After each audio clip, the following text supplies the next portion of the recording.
This is a dangerous year. Crime and chaos is ripping through American cities from coast to coast. Murders, robberies, violent crime making an unexpected surge just this year. A crime spike unlike anything seen in decades, from the Midwest to the South, the East Coast, and the Far West. Many police say they are under siege, and so are the cities they serve.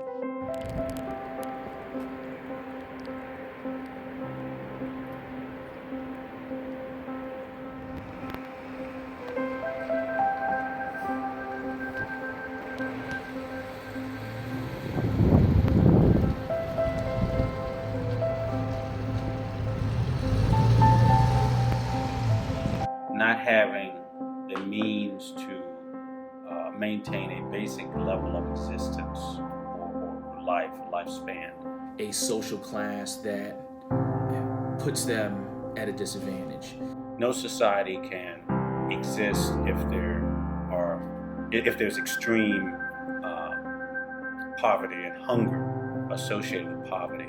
So that's why in the United States we have anti-poverty programs, we have school lunch programs, because we know that the lack of fulfilling these basic needs can lead to greater social disorder and upheaval. With lower income, you have individuals that need to provide for their families.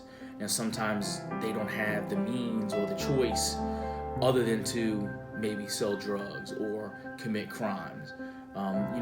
It's all about providing for your families, and just from what I've experienced, and that happens a lot. Many people want to work, but circumstances may hinder them from getting employment. I see it all the time where you have kids that are the breadwinners in their family. They're 12, 13 years old and have to provide food for their younger siblings, and they can't get jobs. The only thing they can do is sell drugs, and then it's just like a cycle. They sell the drugs, then what happens is that they get arrested. Once they get arrested, now they're in the criminal justice system. They have a criminal record to where no one wants to hire somebody with a criminal record, and then the cycle just goes on and on and on.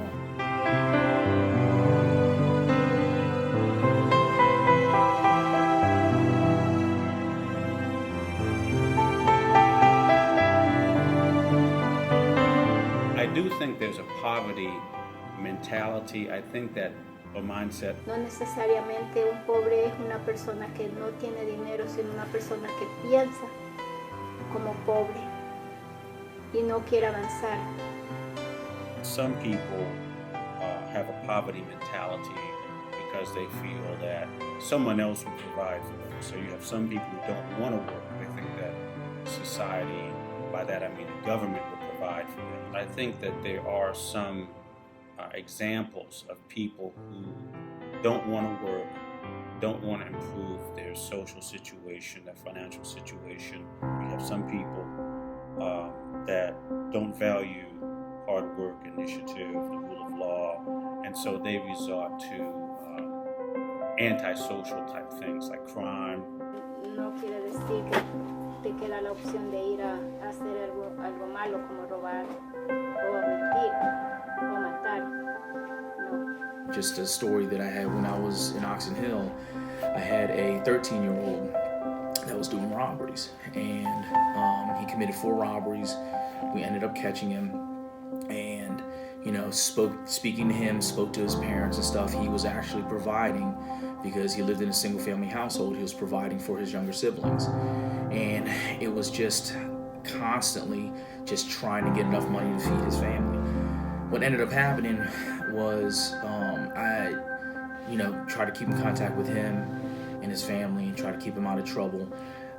When I actually left the street and didn't have contact with him 2 years later, he actually committed another robbery, but this time it was an off-duty police officer from D.C. actually got into a shootout. He actually killed the D.C. officer, and he was shot. Now he's in jail for the rest of his life because he was 18 at the time.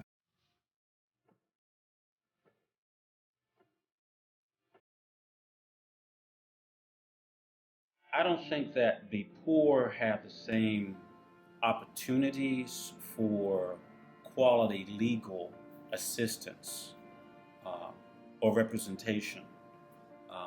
I think that a lot of the law or a lot of legal representation is based upon the amount of money that you have. If you have a lot of money, you can get the better attorneys, you can get the better lawyers.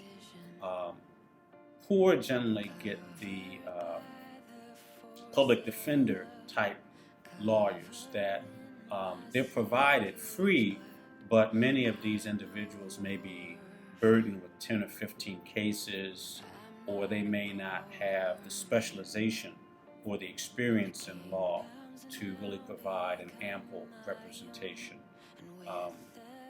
I think that there is a relationship or correlation between how much money you have and the quality of legal representation that you get. Continuity between different jurisdictions.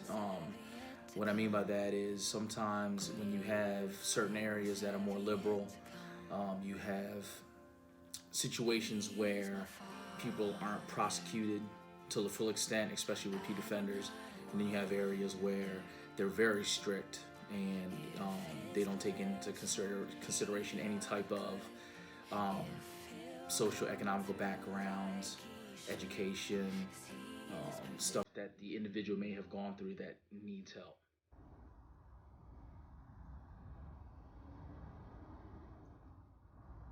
Debería tener personas que le ayuden, que lo aconsejen para guiarlos a buen camino. There needs to be a set of policies that will enable individuals who are wealthier to get some type of benefit or tax credit or some type of benefit if they're able to serve poor people. For example, if I'm a high-class attorney and I only deal with people who can pay $500 an hour for my services or $700 an hour for my services, then as an inducement for me to cover someone who's poor that can't pay that, then maybe they should give me some type of tax credit or some type of deduction at the state level on my state income tax as an inducement to help. So coming up with some type of policies that would enable some type of tax credit or benefit for the better quality attorneys who cost more to help poorer people, that would be a big advantage. We have to fix that part of the system to where we have to recognize that, improving education, providing more jobs, giving some assistance to where they have the means of getting out of a social class. If they're not at those two extremes, being very young or very old, helping those in the middle to get on their feet so that they can perhaps, go back to school or get into some job training program so that they can